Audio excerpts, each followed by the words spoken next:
ஒரு பசுமையான கிராமம். அந்த கிராமத்துல ஒரு மீனவன் வசித்து வந்தாரு. ஒரு நாள் அந்த மீனவன் மீன் பிடிக்கிறதுக்காக ஆத்துக்கு போறாரு. இன்னைக்கு எப்படியாவது நிறைய மீன்களை பிடிச்சிடணும்னு அந்த மீனவன் யோசிச்சாரு.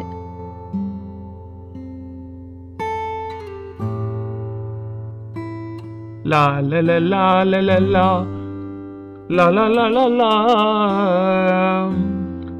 இன்னைக்கு நிறைய மீன்களை பிடிச்சிருவேண்டா. இந்த மீன்களை பிடிச்சு கொண்டு போய் சந்தையில வித்தாதான் நமக்கு காசு வரும். எப்பா சாமி. கொஞ்ச நேரத்துல அவரு வச்சிருந்த வலையை எடுத்து ஆத்துல வீசுறாரு. இன்னைக்கு நிறைய மீன் மாட்டினோம்டா சாமி.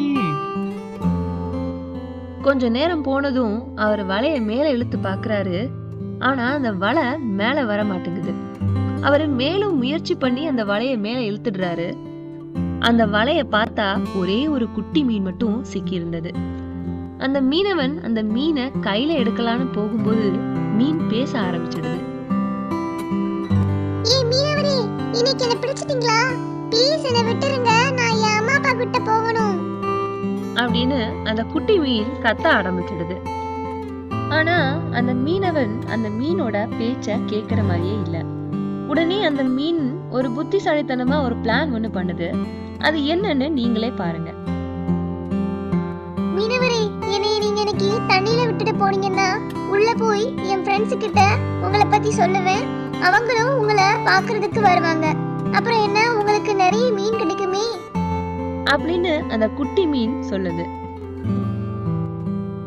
ஓ, இதுவும் நல்லா இருக்கே. இன்னைக்கு பிடிச்சா ஒரே ஒரு மீன் தான், நாளைக்கு பிடிச்சா நிறைய மீன்களை பிடிக்கலாம், நாமளும் நிறைய காசு பார்க்கலாம் அப்படின்னு யோசிச்சு அந்த குட்டி மீனை தண்ணிக்குள்ள விட்டுறாரு அந்த முட்டாள் மீனவன். ஜாலி ஜாலி, நான் வீட்டுக்கு போறேன். வீட்டுக்கு போறேனே, வீட்டுக்கு போறேனே. உள்ள போன இந்த குட்டி மீனை தன்னுடைய ஃப்ரெண்ட்ஸ் கிட்டையும் சொல்லி அதுங்களையும் பாதுகாப்பா இருக்க சொல்லிடுது. பாத்தீங்களா குழந்தைகளே, இந்த குட்டி மீன் எவ்வளவு புத்திசாலித்தனமா தன்னை காப்பாத்திக்கிச்சு. அதே போல நீங்களும் ஒவ்வொரு சூழ்நிலையிலையும் ரொம்ப புத்திசாலித்தனமா செயல்படணும்.